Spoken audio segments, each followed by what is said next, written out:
Hey, ladies and gentlemen, this is John Lemon with you once again with the Ameriflex Ocean Sprint Car Series. And today we are at the home and the shops of Mr. Racer Ray Crawford here. We're going to talk to Ray a little bit. We're going to talk about the Harold Lee Classic that's coming up, that's presented by Carter Maxwell at the Thunderbird Speedway this Friday and Saturday. We're going to talk to Ray a little bit about some of his racing days as well, too. On Saturday, the 23rd, the second day of the show, we are actually going to have an autograph session with some of the legends of the sport. Ray and his son Donnie have agreed to appear. We're going to have Jerry Stone. We're going to have Tony Armstrong. Shane Carson's going to appear. Terry Doss. We're going to have Bill Sanders. We're going to have Tom Laster. A bunch of guys are going to be there. Come check it out. That's going to be on Saturday night, the second day of the show of the Harold Lee Classic at the Thunderbird Speedway. And we'll do an autograph session at intermission with some of the legends of the sport. Ray, first of all, appreciate you letting us come over and hang out with you today. Glad to.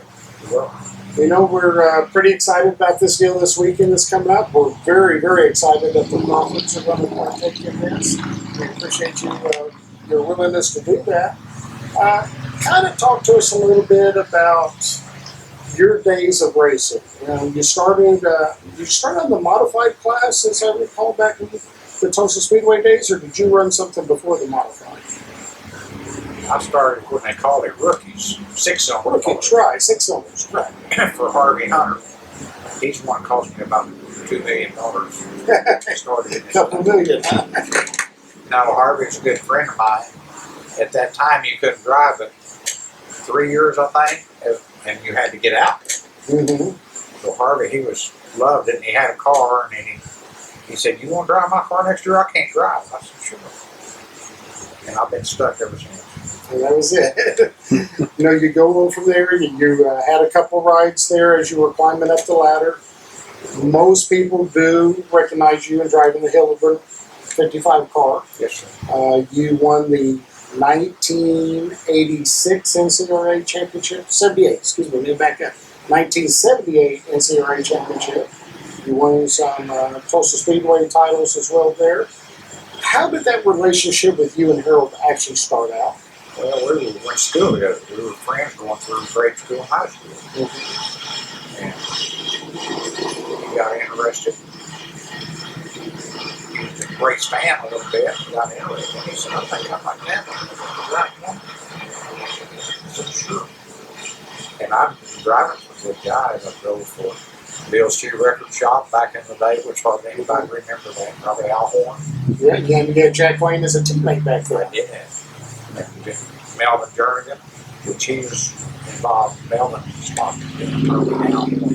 Sponsored him. And then Plunkett Tile here in town. I drove for him a couple of years. And I hated to quit him to go to Helmberg, but Helmberg's been a lifelong friend of mine. And Plunkett was as good as there is. And I quit him and went to Helmberg and then never left. Now, when you drove for Plunkett, that was a Walker car. There, that old Oklahoma City area. Exactly. What was the first car you drove for Harold when you switched? It was Walker. That was a Walker as well. And how long did you run Walkers with Harold before you switched to something else? Well, until he almost had quit doing it, probably 45. Mm-hmm. And then we changed. John Cobb started selling Stanton. Mm-hmm. And Cobb talked him into buying Stanton, and then we stayed with Stanton until about the time Andy and Donnie started racing. We went to Nance when they first started. That's when, and we started seeing more of the sprint car type design, super modifieds with the sprint car tail tank and so forth back in those days. You know, you've won a lot of races. We mentioned about championships that you won and so forth. When you look back at what you've done in your career, what are you most proud of?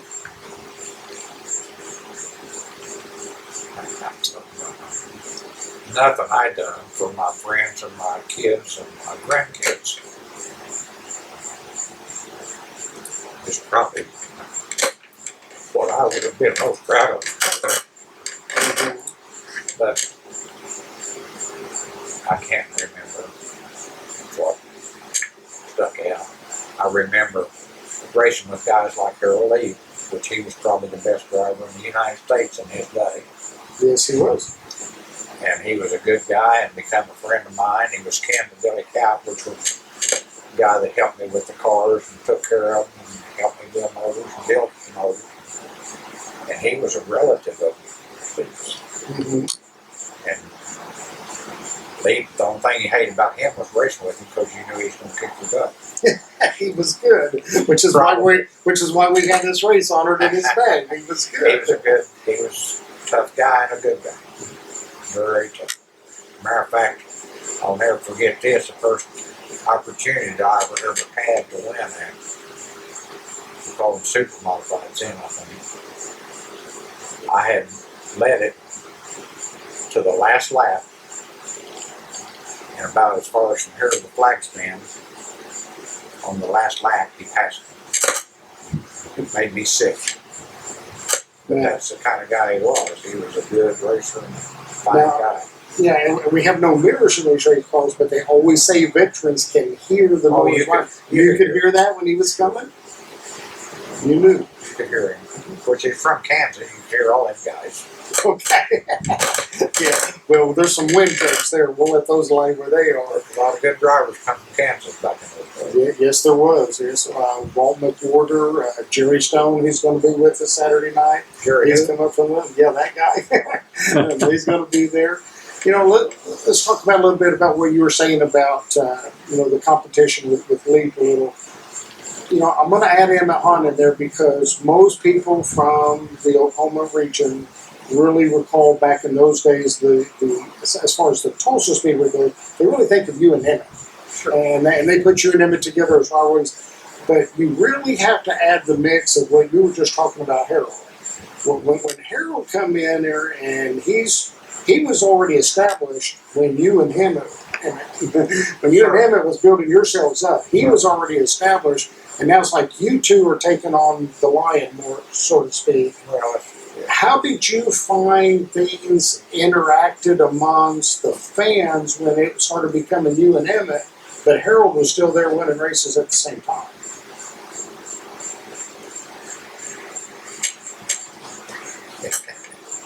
Everybody had their own fans, and it was the same way. A little bit of jealousy with Harold because he was out of state, maybe, but he had plenty of fans. So did Emmett. Yes, he did. And of course, they sat in sections. Whoever's family was, and one side would boo the other section. A little bit of that, yes, sir. Like when Emmett lost his ride with Zane. Somebody brought me a T-shirt the next week that said, "Happiness is on losing his ride." And they brought that to you. Oh, absolutely. And I wore it. I put it on. And was, it was a joke. Everything was a joke, funny. But Emmett and I had strong crowds for and against us. Right. But there was days when there was lots of fans and everybody had a favorite. Yes, they did. Yes, they did. And then Lee had as many as anybody, especially for someone that wasn't from here. Yeah, he did. And then Jerry Stone, as we get in later, a few years down the road, he starts showing up. He starts winning races. Now it's a Ray Crawford, Jerry Stone. But really, I want to elaborate on that a little bit. It wasn't just Ray Crawford, Jerry Stone, because Ofixco comes into play. Tony Armstrong gets in the car. Donnie's in a car. Now he's of age now, and he's in a car. We've got Ray and Donnie Crawford versus Jerry Stone and Tony Armstrong. So now the rivalry really started to become Ofixco versus Hillenberg. And that was a pretty big deal back in the day. Oh, it was, yeah. It was. And then you had two car owners that was willing to do whatever it took to win. They wanted to put out there. And a guy that we mentioned about Harold, but a guy that we don't want to leave out that I want to talk about in your day too is Billy Cowell. You know, a lot of people hear about the days of Danny Moore working for Zeke. He gets a lot of publicity because of what he did at Indianapolis and the things he did there. But Billy Cowell was a smart guy, and he really knew what he was doing. Kind of tell us a little bit about Billy. Billy was, I knew him about all my life too. He was a fisherman, and I used to race modifieds or late models at Muskogee years ago. And finally, he just couldn't keep up with it, and he just went to work helping us. become my best friend. Mm-hmm. We run with him off and on the racetrack and his family, and still are. In today's world, where we both don't do anything. Yeah. and therefore it was really a complete team. It was you, Billy, Harold, and then on the Fixco side, Lloyd K. Stevens was bankroll and all of that. We mentioned Jerry and Tony was actually driving the cars. And they had a full crew in the shop that was prepping and putting their cars out there. So to see the black and gold cars against the orange and black cars of the Fixco, that was really, really a big thing back in the day that happened. Let's talk about 1978 that I mentioned earlier when we started talking about your NCRA championship there. Han and Leap was winning championships. NCRA didn't start till 71, so it's still new. Kind of tell us about that 78 season when you won the title there. How did that play out for you? I don't remember how it paid off. Just made you a champion in something else. Of course, we wasn't able to run most of the time because I worked too much. So did everybody else. And we didn't follow it too close to the out-of-town stuff, the way off. Some of it didn't fit our schedules. Mm-hmm. We didn't run.